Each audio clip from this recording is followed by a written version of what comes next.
ਸਤਿ ਸ਼੍ਰੀ ਅਕਾਲ। ਪੰਜਾਬ ਅਪਡੇਟਸ ਦੇਖ ਰਹੇ ਸਾਰੇ ਦਰਸ਼ਕਾਂ ਦਾ ਮੈਂ ਰਾਜਵਿੰਦਰ ਕੌਰ ਸਵਾਗਤ ਕਰਦੀ ਹਾਂ। ਤੁਸੀਂ ਵੇਖ ਰਹੇ ਹੋ ਪੰਜਾਬ ਦੀਆਂ ਕੁਝ ਖਾਸ ਖਬਰਾਂ।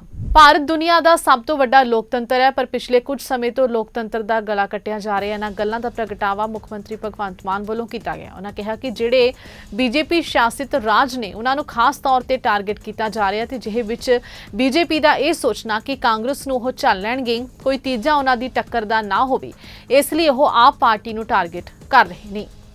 हमारे देश को biggest democracy of the world कहा जाता है, दुनिया का सबसे बड़ा लोकतंत्र। यहां पर लोग अपनी मनपसंद की सरकारें चुनते हैं और फिर फेडरल गवर्नमेंट है। फेडरल गवर्नमेंट हर स्टेट का जो बनता हक है वो उनको देती है, अब द पॉलिटिक्स लेवल, अब द पार्टी लेवल। लेकिन पिछले कुछ समय से जो हम देख रहे हैं कि लोकतंत्र का गला धीरे धीरे करके काटा जा रहा है। नॉन बीजेपी जितनी भी गवर्नमेंट हैं उनको चाहे तो सीधा डायरेक्ट सेंट्रल की तरफ से फंडिंग रोक के, चाहे गवर्नर्स के थ्रू किसी न किसी तरीके से उनको तंग किया जाता है। आम आदमी पार्टी को तो बहुत ही स्पेशल निशाने पर लिया हुआ है, क्योंकि आम आदमी पार्टी एक ऐसी पार्टी है जो बहुत तेजी से बढ़ रही है। नेशनल पार्टी बन गई है, सिर्फ महज 10 साल की उम्र है लगभग।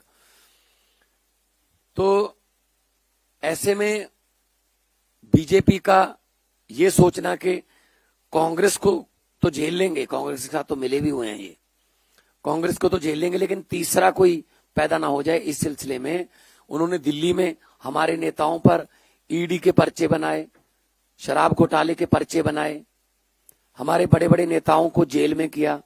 अरविंद केजरीवाल को जेल में दिया, एक सिटिंग सीएम को, हमारे डिप्टी सीएम को जेल में, हमारे राज्यसभा मेंबर संजय सिंह जेल में। जितने भी हमारे पर्दे के पीछे भी अगर काम करने वाले कोई कार्यकर्ता या कोई हमारे पॉलिसी मेकर थे, सबको जेल में दिया गया, डराया गया, धमकाया गया, बीजेपी ज्वाइन कर लो वरना मुश्किल हो जाएगी। तो जो ये डराने की, धमकाने की राजनीति है, ये लगातार जारी है पूरे देश में। बंगाल में डीजीपी से लेकर सारे अफसर बदल दिए, क्योंकि इलेक्शन है। इलेक्शन लोगों से नहीं जीतते, ये इलेक्शन अपने ईडी, सीबीआई या इलेक्शन कमीशन या फिर जो अपने और डिपार्टमेंट है डराने वाले, ये उनके जरिए जीतते हैं। पिछले दिनों हमारे पंजाब से राज्यसभा सांसद अशोक मित्तल जी के यहां ईडी की रेड हुई। जो लवली यूनिवर्सिटी चलाते हैं वहां पे 40,000 के करीब स्टूडेंट जो है वो शिक्षा लेता है। 35 से ज्यादा कंट्रीज से वहां पे स्टूडेंट जो है पढ़ने के लिए आते हैं। क्योंकि वो आम आदमी पार्टी के राज्यसभा के सांसद हैं, इसलिए अचानक से वो दागी हो गए। आज संजीव अरोड़ा जी के घर पे इस समय ईडी की रेड चल रही है। संजीव अरोड़ा जी हमारे बिजली मंत्री हैं, हमारे लोकल बॉडीज मिनिस्टर हैं, बुरी तरह से उन्होंने बीजेपी को हराया था बाई इलेक्शन में लुधियाना से, तो आज वो भी दागी हो गए। मतलब क्या है? मतलब है बीजेपी द्वारा 2027 के विधानसभा की चुनाव की तैयारी शुरू।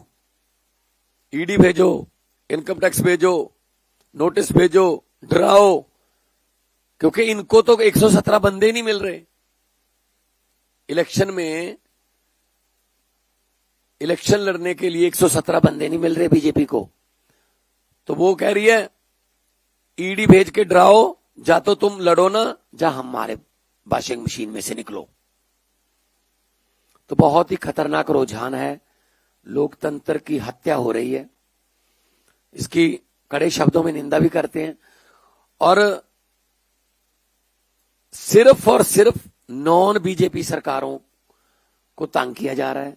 सिर्फ और सिर्फ विपक्ष के नेताओं पर ये ईडी का जो डंडा चलता है, और निकलता कुछ भी नहीं है उसमें। अरविंद केजरीवाल और मनीष सिसोदिया जी को बाइज्जत बरी कर दिया गया। बरी भी नहीं कहूंगा मैं, मुकदमा ही नहीं शुरू हो सकता उन दस्तावेजों को के आधार पर।